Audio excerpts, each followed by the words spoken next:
بھابی مسجد، اللہ کے نبی نے تو 5 نمازیں لائی تھی، بریلوی دیوبندی بھابی تو نہیں لائے تھے. ہاں ثابت کرو نا، قرآن و حدیث سے ثابت کرو کہ اللہ کے نبی نے مسجدیں دی تھی، 5 نمازیں دی تھی، یا یہ ملا دیے تھے یہ بریلوی دیوبندی بھابی اہل حدیث. یہ سب مسلک کے پجاری ہیں، یہ امت مسلمہ کو آپس میں ٹکرانے والے ہیں، یہ مسلمانوں کے دلوں میں کھوٹ ڈالنے والے ہیں، یہ نفرتوں کے بیج بونے والے ہیں. اللہ کے نبی نے پیار بنانے کے لیے، محبت کو عام کرنے کے لیے 50 نمازیں 5 میں لائیں کہ لوگوں کے دلوں میں، لوگوں کے لیے دل میں جگہ بن جائے. بولو سبحان اللہ. دلوں میں نفرت ہے، قدورت ہے. کیوں؟ ایک محلے میں 4 مسجدیں، 100 گھر نہیں ہیں، تو اپنی اپنی مسلک کی مسجد بنائی ہوئی ہے. دوسرے لفظوں میں کہیں کہ اپنی اپنی ہٹیاں، اپنی اپنی دکانیں، اور ایسی ایسی مسجدیں ہیں. میں ادھر بازار میں تھا تو ہمارے بازار میں 2,500 ڈبہ مسجد کا، ہر دکان میں پڑا ہوا ہے ایک ایک ڈبہ. بڑے دین کے وہ آئے ہیں نا دعوت دینے والے، یہ دعوت دی ہے انہوں نے کہ انہوں نے بیواؤں، یتیموں، مسکینوں، محتاجوں کا سارا حق کھا کے انہوں نے مسجد کے نام پہ کاروبار شروع کیا. ابھی کہتے کیا ہم اپنے لیے نہیں کرتے، ہم اللہ کے لیے خاک کرتے ہو، اللہ تمہارے لیے کرتے ہو، تم اللہ کے لیے کیا کرو گے؟ ہاں اللہ نے تمہیں اولاد دی ہے، تم اللہ کے لیے کیا کر سکتے ہو؟ بتاؤ کیا کر سکتے ہو اللہ کے لیے؟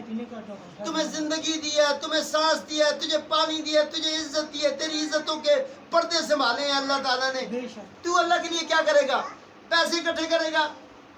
پیسے بول ہم اپنے ٹیڈ کے لیے کر رہے ہیں، اللہ کے لیے نہیں کر رہے ہیں. یہ دھوکے مت دو امت رسول کو کہ ہم خدا کے لیے کر رہے ہیں. خدا کے لیے، خدا کے لیے اگر تم کرتے تو اپنے جیب سے نکال کے دیتے اللہ کی راہ میں. ہم نے تو اپنے نام کے وہ بینر بنائے ہوئے ہیں بڑی بڑی. میں کہتا ہوں کہیں بھی آپ چلے جائیں، دکانوں میں دیکھیں ڈبہ پڑا ہو مسجد کا. میری درخواست ہے وہ ڈبے میں اگر پیسے پڑے نا اٹھا کے بیوہ کو ڈبے سمیت دے دو. حقدار ہے وہ بیوہ اس بات کی حقدار ہے. اپنے رشتہ داروں کو بولو، اپنے تعلق داروں کو بولو، یوں مسجدیں نہیں چلتی، یوں اللہ کے گھر نہیں چلتے.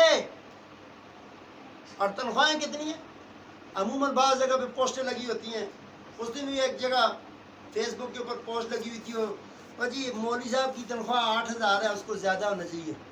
اور جو 8,000 وہ ہے اور 80,000 جو بیوہ کے نام پہ کھاتا ہے وہ یہ دین کے تھم.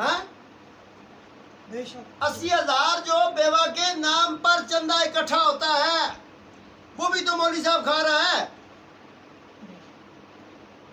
اور بھائی صاحب اپنے بچوں کو پڑھاؤ، اسی لیے کہتا ہوں قرآن پڑھاؤ، حدیث پڑھاؤ. کیوں محتاج بنے ان کے؟ نکاح پڑھانا ہے تو مولوی صاحب پڑھائے گا، جنازہ پڑھانا ہے تو مولوی صاحب پڑھائے گا.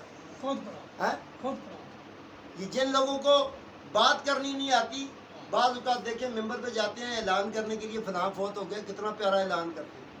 تھوڑی سی محنت کرو، نماز جنازہ بھی مشکل نہیں ہے، سیکھ لو نماز جنازہ. بولو سبحان اللہ. اذان سیکھو، نماز جنازہ سیکھو، اقامت سیکھو. دین کا کوئی ٹھیکہ تو نہیں اٹھایا ہوا مولویوں نے. یہ دین پوری انسانیت کے ان مسلمانوں کے لیے ہے کہ جن کا دل مصطفیٰ کی راہوں پہ فرش بنا ہے، یہ ان کے لیے ہے.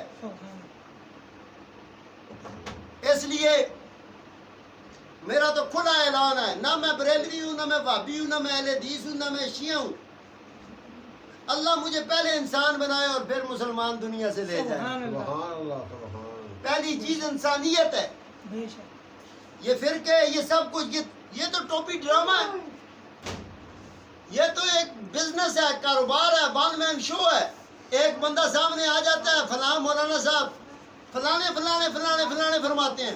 جب بھی کوئی مناظرے ہوتے ہیں، باتیں ہوتی ہیں، تمہارا مولوی یہ کہتا ہے، تمہارا مولوی وہ کہتا ہے. اور بھائی مولویوں نے رکھو جو بیچے، بات کرو قرآن کی. قرآن کیا کہتا ہے؟ یہ بات ہی نہیں کرتے ہو.